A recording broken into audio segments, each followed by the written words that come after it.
Oke, baik. Selamat pagi teman-teman semuanya yang sudah hadir di room ini.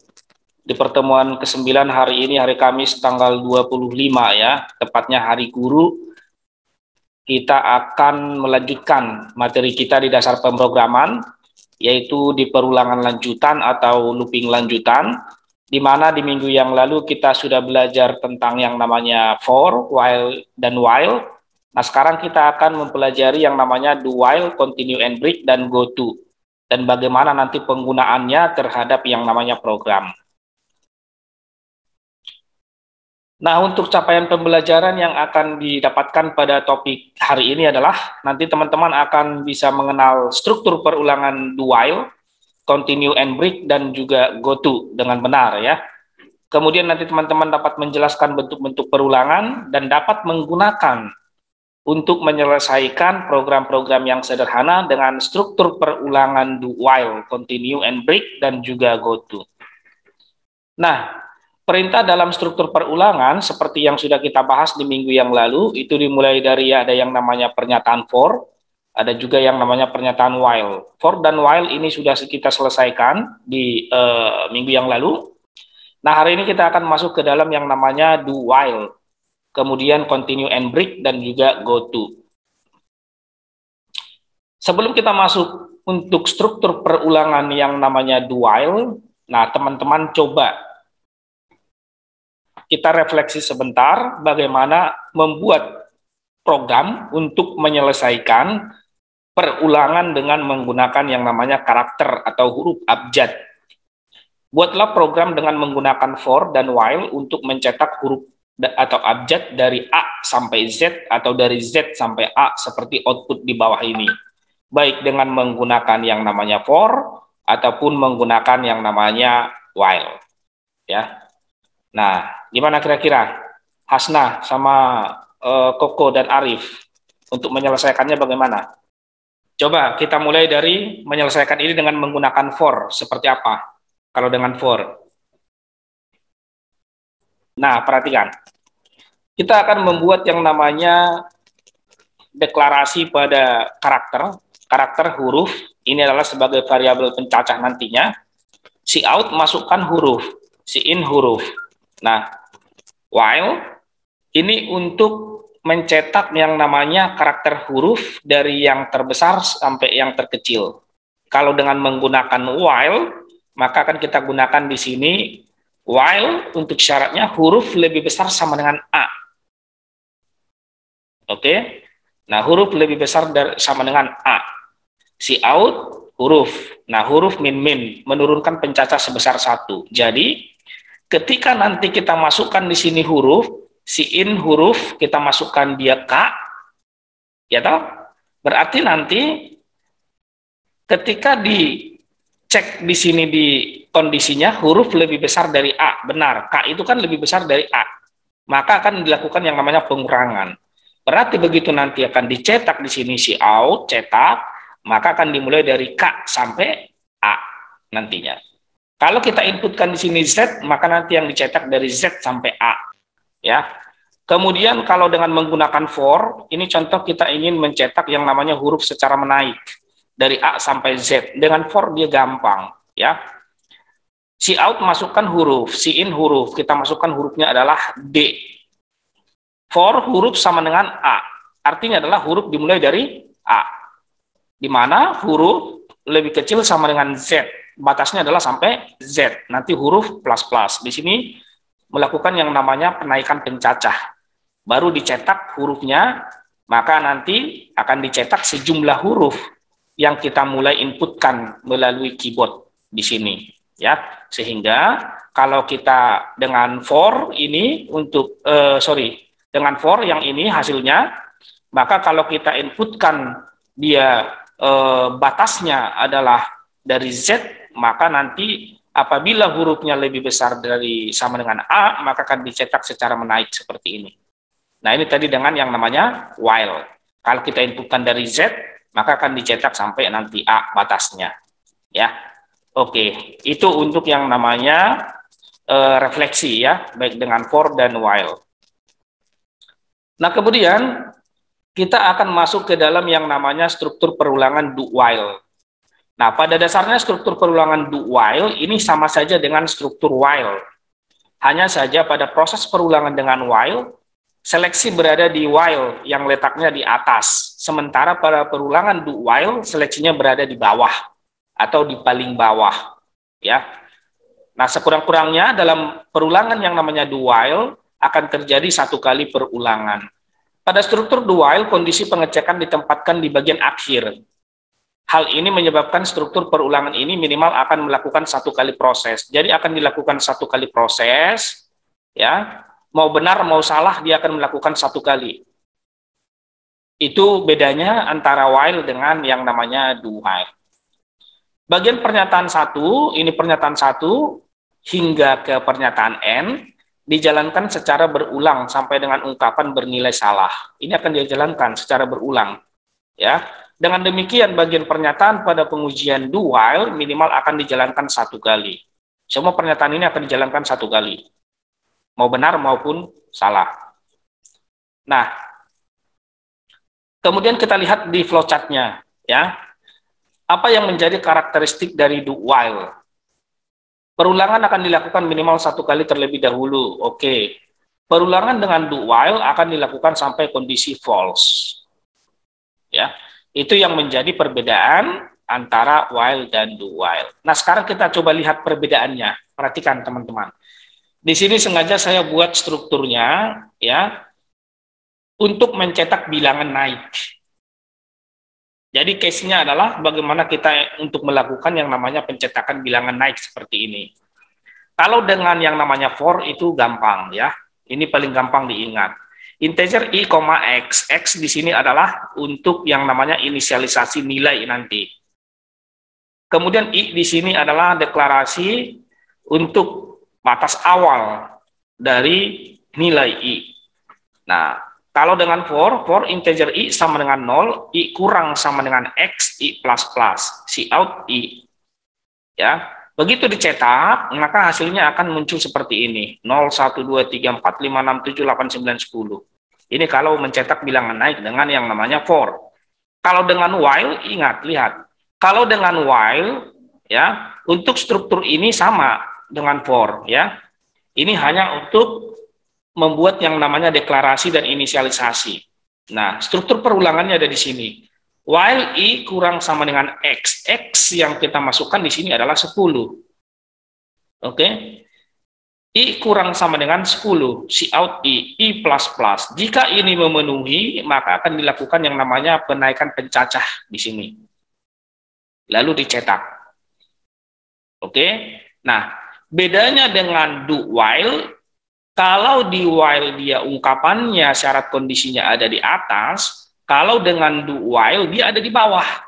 Nih, paling bawah. Jadi pernyataannya dulu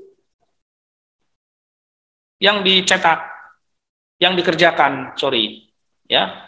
Pernyataannya dulu yang dikerjakan sampai dia nanti menemukan true or false. Nah, begitu nanti seterusnya, ya. Do buka kurung, kenapa pakai buka kurung di sini? Karena dia ada pernyataannya dua di sini, cout i dan i plus plus. Kemudian while i kurang dari x, kurang sama dengan x, ya, maka cout NDL. Nih, cetak di sini. Jadi pernyataan ini dulu dicek, lalu cetak. Pernyataan dulu dicek, lalu cetak. Maka muncullah nanti hasilnya seperti ini. Artinya apa? Yang ingin saya bandingkan komparasi di sini, dengan struktur perulangan banyak yang namanya cara yang digunakan atau metode. Bisa dengan for, bisa dengan while, dan juga do while. Tapi output hasilnya itu satu, seperti ini. Ya. Nah, itulah makanya kenapa kita belajar yang namanya struktur perulangan. Karena banyak sekali cara-cara atau metode yang digunakan. Ya, saya harap teman-teman ini sudah paham ya bagaimana mengeksekusi program dengan menggunakan struktur perulangan pada for, while, dan juga do while. Nah, contoh program do while. Ya, contohnya di sini kita akan membuat yang namanya program untuk mengecek apakah angka tersebut ganjil atau genap. Char jawab, integer angka, ya, ini adalah deklarasi variabel jawab dan angka. Do, cout masukkan angka, in angka. Kita akan inputkan secara dinamis dari keyboard. Cout angka, ya, angka yang diinputkan adalah, nah, cout angka mod 2 sama dengan 1, ganjil atau genap. Coba lagi, ya atau tidak, ya. While jawab sama dengan ya atau jawab sama dengan y besar, maka nanti programnya akan kembali lagi, ya. Sehingga begitu dieksekusi, masukkan angka 23, angka 23 adalah ganjil, ya, yang ini. 23 mod 2 sama dengan 1, berarti dia ganjil, ya. Artinya sisa hasil baginya sama dengan 1, iya, ganjil. Kalau nanti di sini dia sisa hasil baginya sama dengan 0, berarti dia genap. Coba lagi, ya atau tidak. Nah, dicoba lagi ini, ya atau tidak ini, yang berfungsi di sini adalah si while yang tadi. Inilah perintahnya. Ya. Oke, ini contoh program dari do while. Nah, untuk contoh program do while yang lain, contoh di sini kita akan membuat yang namanya autentikasi berupa pemberian yang namanya username dan password. String, kenapa pakai string? Alasannya apa, Koko? Kenapa harus pakai string? Kenapa harus pakai string di sini? Arif, kenapa pakai string?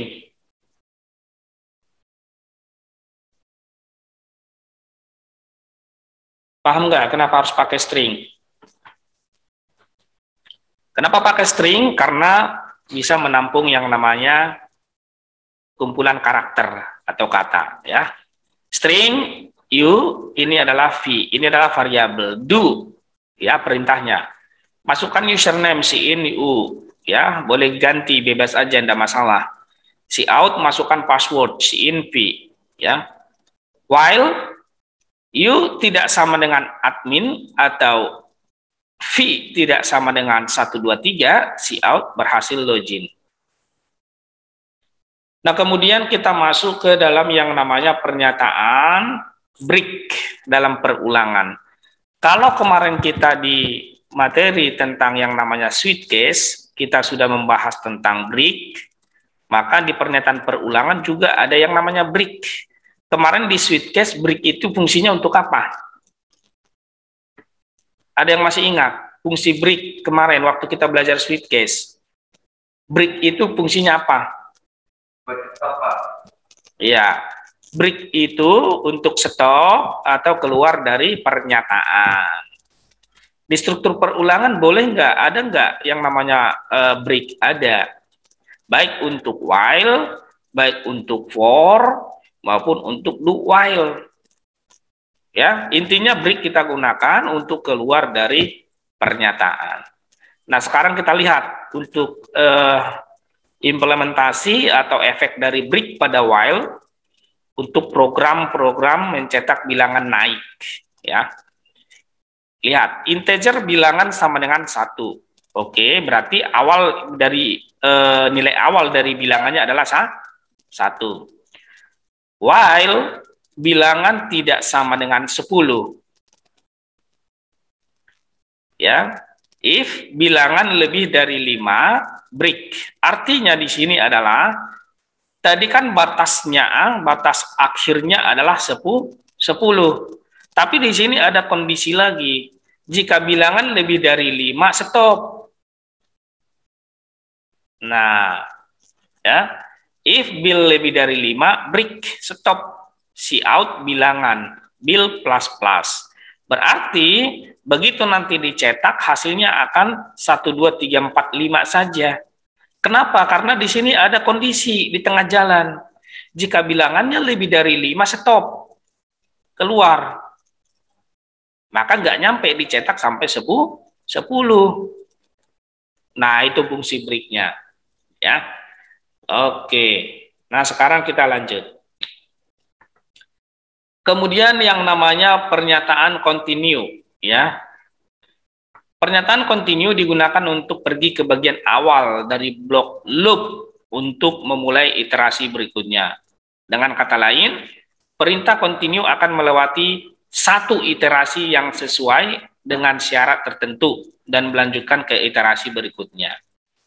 Pengujian continue terhadap ungkapan pada while dan do while bisa kita lihat pada bagan ya di bawah ini. Nah, kalau dengan while ya, while kondisinya nanti di sini ada pernyataan-pernyataan continue, udah balik lagi dia ke kondisi berikutnya.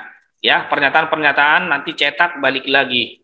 Nah, kalau dengan do while ya, do pernyataan pertanyaan continue, dia langsung ke kondisi. Dicetak ke bawah, kondisinya ke bawah. Ya, baru nanti dicetak, baru balik lagi ke bawah. Seperti itu.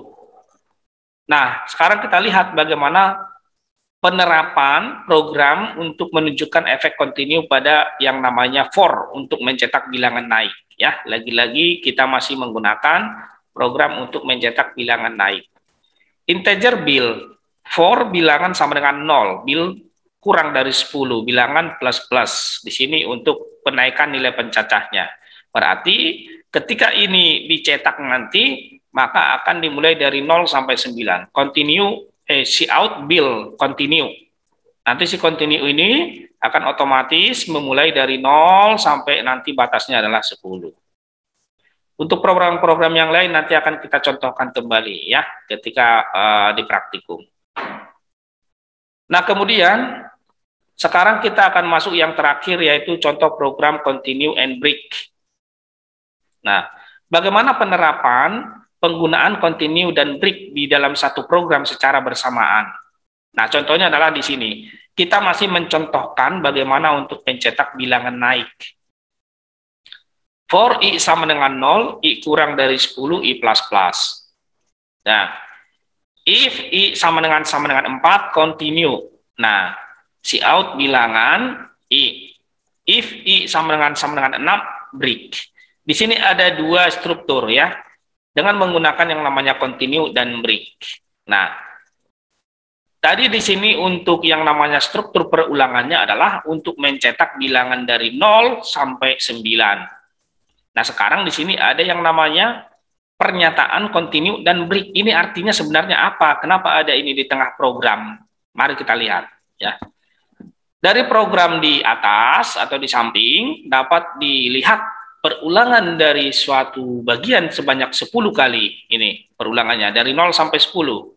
Tetapi pada perulangan I sama dengan 4, ini I sama dengan 4, ada perintah continue. Nah, ketika di sini ada yang namanya perintah if I sama dengan 4 continue, lewatkan itu maksudnya. Jadi nanti ketika sudah dicetak 0, 1, 2, 3, mau ke 4 dia diloncat, dilangkahin. Nah, itu maksudnya adalah perintah continue di sini. Paham ya?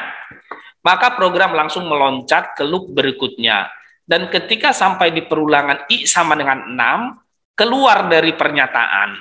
Nah, gitu ya. Nah, maka di sini ketika sampai perulangan I sama dengan 6, ada perintah break. Otomatis program akan berhenti dan tidak sampai ke I sama dengan 10. Dan program akan mencetak dari bilangan 0 sampai 6. Tapi 4-nya nggak ikut. Kenapa? Karena di sini ada yang namanya pernyataan continue.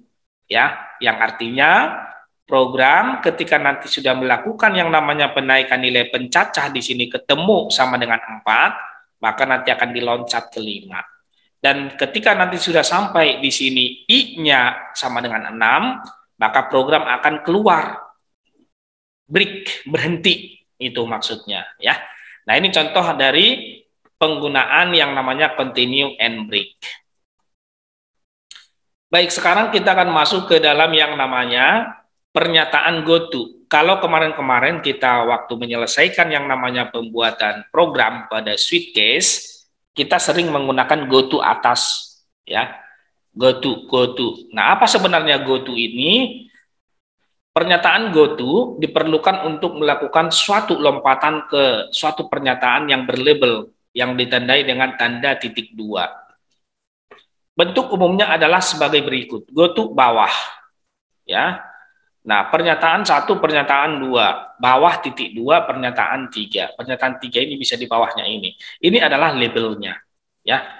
Pada bentuk umum di samping, pada saat GoTo ditemukan, maka program akan melompat pernyataan berlabel bawah dan melakukan yang namanya pernyataan 3. Akan dicetak pernyataan 3.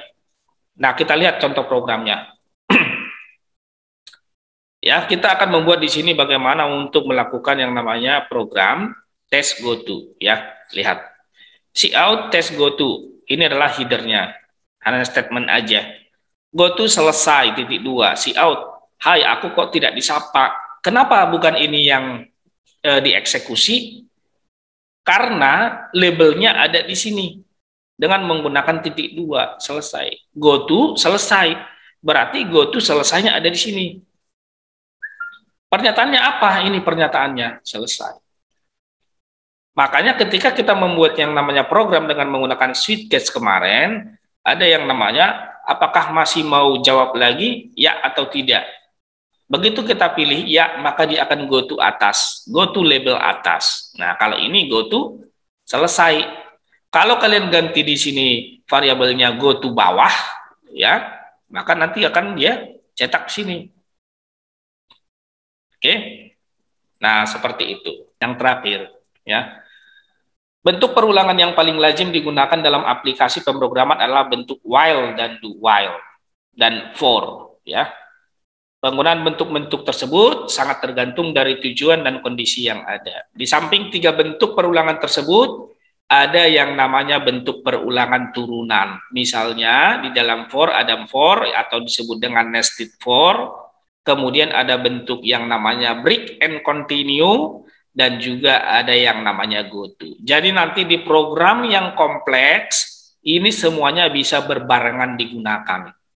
Bisa menggunakan for, ada while-nya, ada continue and break, ada juga yang namanya GoTo-nya. Ya. Oke.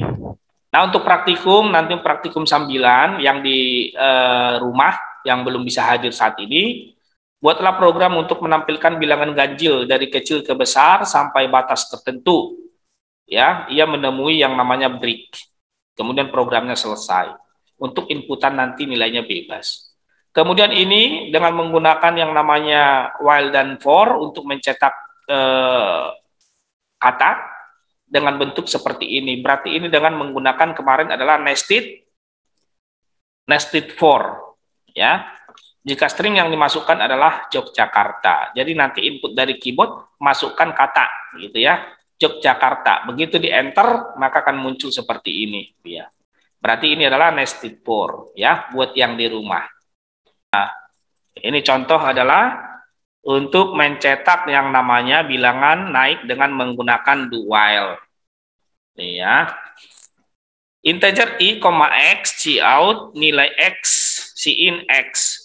Cout i plus plus, while i kurang sama dengan x, maka nanti program apabila memenuhi kondisi ini, maka akan dilakukan yang namanya pencetakan. Nah, sekarang kita run. Nah, masukkan nilai x.